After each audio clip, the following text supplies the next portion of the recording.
La soirée était calme, et une légère brise traversait les rues endormies de Hillston. Lydia Harper, une femme noire d'une quarantaine d'années, sirotait une tasse de thé à la table de sa cuisine, ses pensées vagabondant entre les événements de la journée et les projets qui l'attendaient. La chaleur du thé contrastait avec le froid persistant qui régnait à l'extérieur. Lydia était une figure respectée de la communauté, reconnue pour son travail inlassable en faveur de la justice sociale et de l'égalité. Au fil des ans, son engagement pour les causes des opprimés avait fait d'elle une voix incontournable dans la ville. Cependant, cet engagement avait aussi fait d'elle une cible pour ceux qui résistaient au changement qu'elle incarnait. Soudain, le calme de la soirée fut interrompu par un coup puissant à la porte. Le bruit résonna avec force, provoquant chez Lydia un léger sursaut. Le cœur battant, elle posa doucement sa tasse sur la table, ressentant immédiatement une vague d'inquiétude. Une part d'elle savait que ce bruit annonçait quelque chose de grave. Elle prit une profonde inspiration, se leva, et s'approcha prudemment de la porte. Lorsqu'elle l'ouvrit, elle découvrit un groupe de policiers, mené par le capitaine Martin Leher. Il se tenait droit, et le visage impassible, les traits sévères.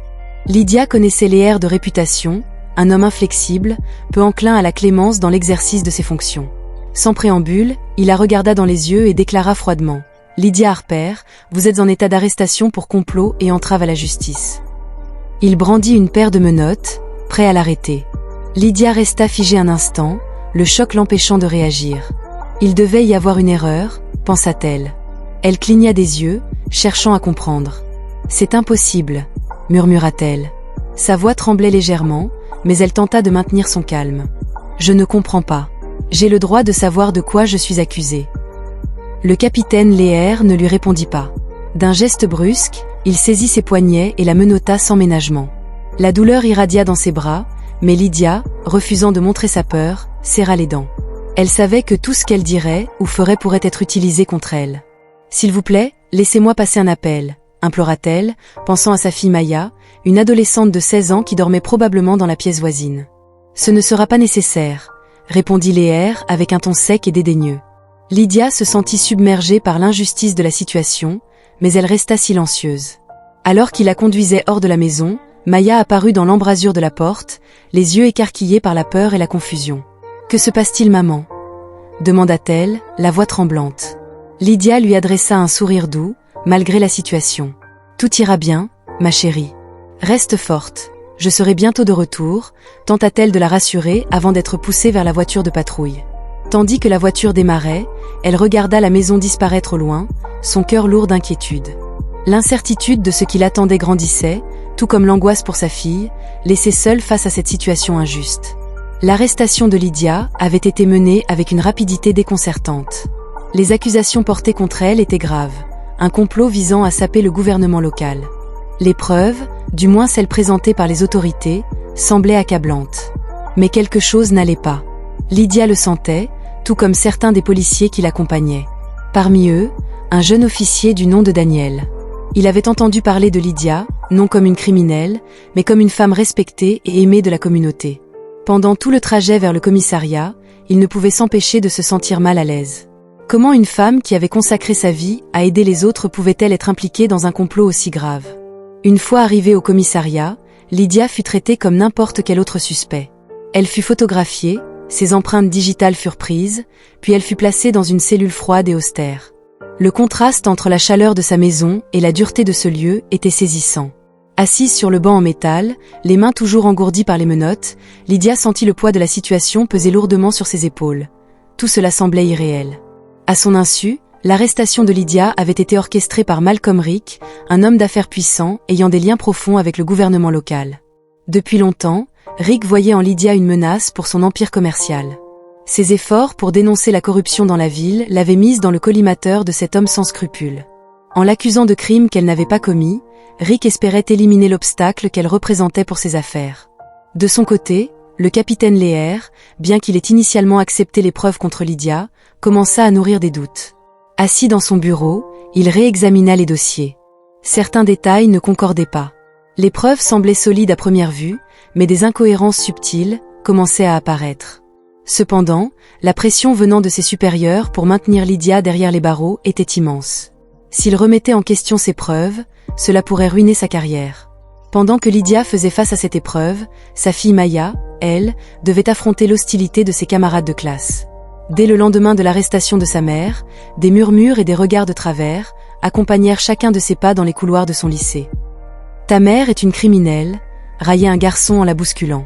Maya, qui avait toujours été une élève dynamique et confiante, se sentit soudain vulnérable et isolée. Chaque jour semblait plus difficile que le précédent. Les préjugés raciaux ne faisaient qu'amplifier l'acharnement dont elle était la victime. Pendant ce temps, l'avocate de Lydia, Karen Mitchell, une amie de longue date et fervente défenseur des droits civiques, travaillait sans relâche pour prouver son innocence. Elle passait des heures à examiner les preuves, à interroger des témoins, cherchant la moindre faille qui pourrait disculper sa cliente. Rapidement, elle remarqua les mêmes incohérences que celles qui tourmentaient Léa. Plus elle creusait, plus elle devenait convaincue que Lydia avait été piégée. C'est alors qu'une journaliste d'investigation, Zoé Reynolds, connue pour son travail sans compromis sur les affaires de corruption, entra en scène. Elle avait entendu parler de l'affaire et, comme Karen, elle sentait que quelque chose n'allait pas. Zoé se mit à enquêter, interrogeant des sources anonymes, épluchant des documents, cherchant la vérité derrière cette arrestation rapide et suspecte. Un jour, elle reçut un dossier d'une source anonyme. Ce dossier contenait des preuves d'un complot bien plus vaste, impliquant non seulement Lydia, mais aussi plusieurs hauts fonctionnaires du gouvernement local. Alors que Zoé approfondissait son enquête, l'étendue de la manipulation et de la corruption devenait de plus en plus claire. Les preuves contre Lydia avaient été fabriquées de toutes pièces. Chaque document, chaque appel téléphonique, tout avait été conçu pour l'incriminer, tandis que les véritables coupables poursuivaient leurs activités en toute impunité. Lorsque l'article de Zoé fut publié, la vérité éclata au grand jour. Sous la faible lumière du poste de police, Lydia sentit la tension qui l'entourait. Assise sur la chaise métallique froide de la salle d'interrogatoire, elle observait le va-et-vient des agents, leurs regards hésitants, parfois fuyants. Les accusations pesant contre elle étaient graves, mais elles restaient d'une sérénité troublante. Le capitaine Léa, qui l'avait arrêté, avait pourtant remarqué la nuance subtile dans son attitude. Cette résignation calme et digne qui ne collait pas à l'image d'une criminelle effrayée ou désespérée. Il revint à la salle pour la questionner, les documents en main, mais même en les tenant, un doute persistait dans son esprit. Son regard se posa sur les feuilles en face de lui, des prétendues preuves. Des relevés de comptes bancaires, des emails compromettants, tout semblait accablant. Pourtant, chaque fois qu'il scrutait les lignes, quelque chose lui échappait. Il n'y avait aucune émotion sur le visage de Lydia, seulement une fermeté tranquille qui, il le sentait, cachait un abîme de vérité que ses supérieurs refusaient de reconnaître. Pendant ce temps, à l'extérieur du poste de police, l'affaire prenait des proportions inattendues. La ville entière semblait en ébullition après la publication de l'article de Zoé Reynolds. Les réseaux sociaux étaient envahis de messages de soutien pour Lydia, des protestations spontanées s'organisaient devant le commissariat, et de plus en plus de personnes exigeaient sa libération. Ceux qui avaient connu Lydia de près ou de loin se rassemblaient pour dénoncer l'injustice flagrante dont elle était victime. Zoé, quant à elle, continuait d'approfondir ses investigations.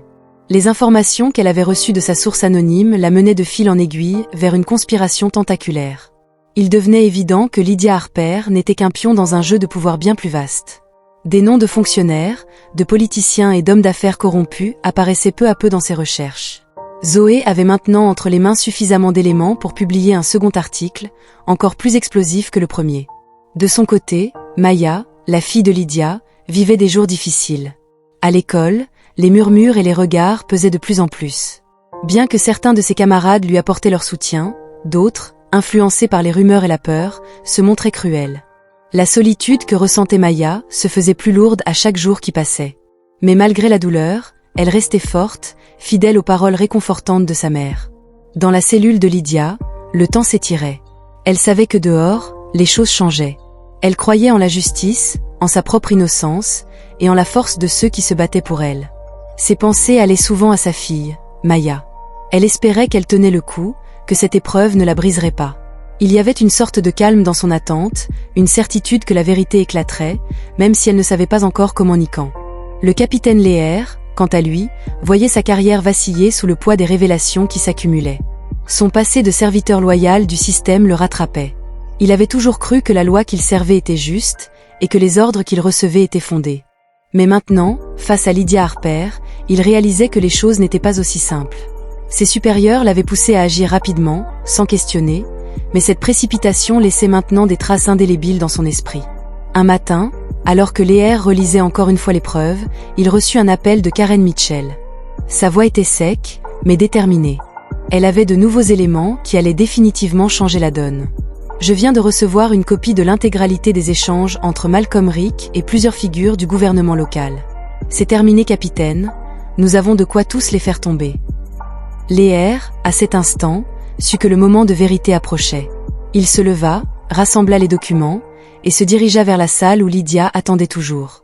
Cette fois, il savait que les réponses qu'il cherchait ne se trouvaient plus dans les pages de ce dossier, mais dans l'histoire qu'il s'apprêtait à dévoiler, une histoire plus vaste, impliquant des jeux d'influence et de corruption qui le dépassaient. Le jour de l'audience d'urgence arriva rapidement. Karen Mitchell était prête à démanteler les accusations une par une, preuve à l'appui. La salle d'audience était pleine à craquer, les bancs remplis de soutien pour Lydia, de journalistes, d'observateurs curieux venus voir la chute de ceux qui avaient orchestré cette machination. Maya était là, assise aux côtés de Karen, le cœur battant à tout rompre. Lorsque le juge prit la parole, l'atmosphère dans la salle changea brusquement.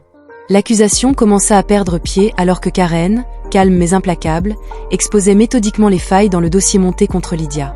Les preuves étaient claires, tout avait été fabriqué. Lydia Harper n'avait jamais été impliquée dans aucun complot. Les véritables coupables étaient ceux qui, jusque-là, avaient opéré dans l'ombre. Les heures défilaient, mais l'issue semblait de plus en plus évidente. Quand enfin le juge annonça l'abandon des charges, un soulagement palpable envahit la salle. Lydia, debout, les menottes enlevées, regardait droit devant elle, une expression de dignité inébranlable sur son visage. Cependant, l'histoire ne s'arrêtait pas là. Lydia savait que son combat pour la justice ne faisait que commencer. Lorsque le juge prononça l'abandon de toutes les charges contre Lydia Harper, un silence saisissant tomba dans la salle d'audience. L'instant, solennel, était suspendu dans l'air, comme si tout le monde retenait son souffle. Puis, presque instantanément, des cris de joie éclatèrent, résonnant dans toute la pièce.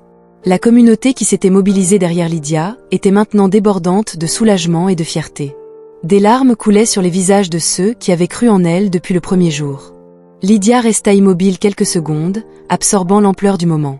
Après des semaines d'injustice, d'incertitude et de douleur, elle était enfin libre. Sa première pensée fut pour Maya. Elle chercha sa fille du regard dans la salle bondée. Maya, les yeux rougis par les larmes, courut vers elle, et elles se jetèrent dans les bras l'une de l'autre. Lydia la serra si fort, comme si elle ne voulait jamais la lâcher. « Je savais que tu étais innocente, maman », murmura Maya entre deux sanglots. Lydia sourit doucement et essuya les larmes de sa fille. « On est ensemble dans tout ça, ma chérie. Rien ne pourra jamais nous séparer. » À l'extérieur du tribunal, une foule attendait, impatiente de voir la femme qu'ils avaient soutenue avec tant de ferveur. Lorsque Lydia et Maya franchirent les portes, des applaudissements et des acclamations les accueillirent. Les journalistes, qui avaient été parmi les plus virulents au début, s'empressaient désormais de relater cette histoire de triomphe et de rédemption. Zoé Reynolds, debout parmi la foule, observait la scène avec un mélange de satisfaction et de soulagement. Son article avait permis d'exposer la vérité, et elle savait que son travail n'était pas terminé. Le scandale qui allait éclater autour de Malcolm Rick et de ses complices serait monumental. Pourtant, pour Zoé, ce moment était avant tout celui de Lydia. Elle souriait en voyant la résilience de cette femme briller sous la lumière éclatante des caméras. Le capitaine Lear, qui se tenait à l'écart, regardait la scène d'un œil sombre. Il était soulagé de voir que la justice avait triomphé, mais son rôle dans cette affaire le rongeait encore. Il avait été un rouage d'un système corrompu, aveuglé par ses obligations professionnelles et la pression de ses supérieurs. Il savait que sa carrière dans les forces de l'ordre était terminée. Ce jour-là, il fit ses adieux à ses collègues et quitta le commissariat pour la dernière fois. Quelques jours après l'acquittement de Lydia, la justice commença à s'abattre sur ceux qui avaient conspiré contre elle. Malcolm Rick fut arrêté et inculpé pour corruption et falsification de preuves. Plusieurs autres fonctionnaires de haut rang furent également impliqués, exposant un réseau complexe de malversations.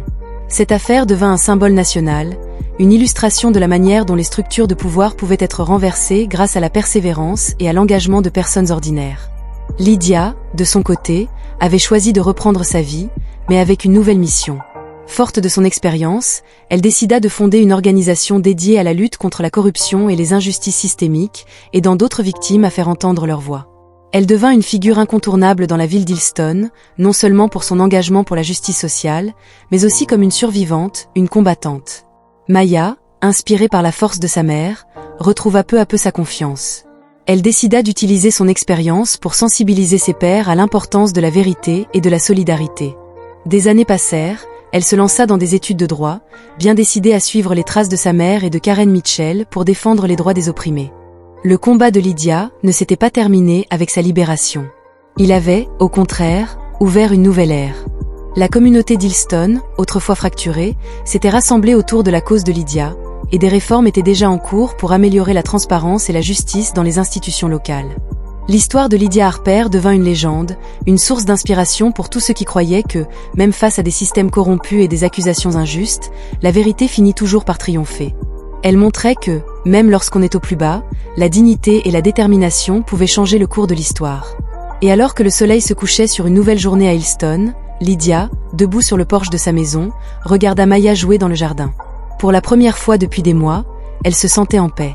Elle savait que son combat ne faisait que commencer, mais elle était prête, plus forte que jamais. Merci d'avoir regardé et à la prochaine dans une nouvelle histoire émouvante.